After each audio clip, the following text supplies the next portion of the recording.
So welcome to this third part, this third exercise in our hip extensor, hip mobility exercise tier. And the final one we're going to do is a dynamic forward lunge with hip extension at the finish.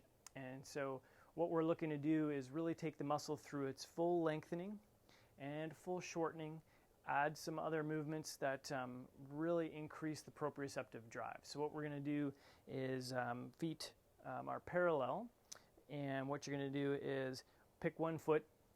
If I'm going to use the left as my stem leg, my stabilized leg, and the right is going to be my swing leg. What we're going to do is we're going to reach down as if we're going to pick a box up off the floor.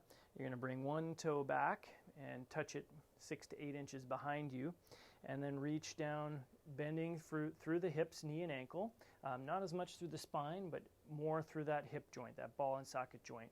We're going to reach for the floor. It can either be at the height of the hips, knees, ankles, floor, wherever your mobility naturally is, and then bring it back up to a standing position.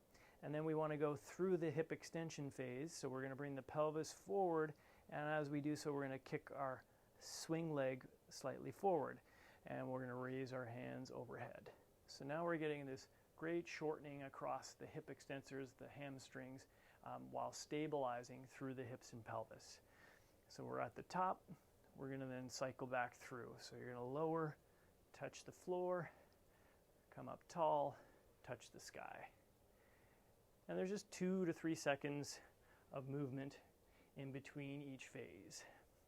So this one's more dynamic, but again, we're not looking to really exhaust and fatigue the muscular system, but rather by having a gravity-based exercise where through the ankle, knee, hip, through the spine, through the shoulders, head and neck, we're getting all of this biofeedback, this proprioceptive feedback from the joints and the ligaments and the muscle tendons, the fascial layers, which is really sending a lot of information to the central nervous system and up to the brain to provide us with a really strong picture of how our body is moving in space and how it's being stabilized. And so you're going to, again, perform this maybe 4 to 6 times a week.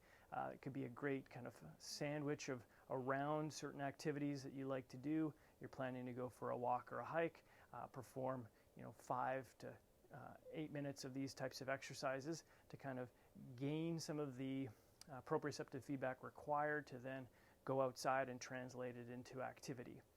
If you have questions on any of these exercises, please don't hesitate to send me a note or give me a call.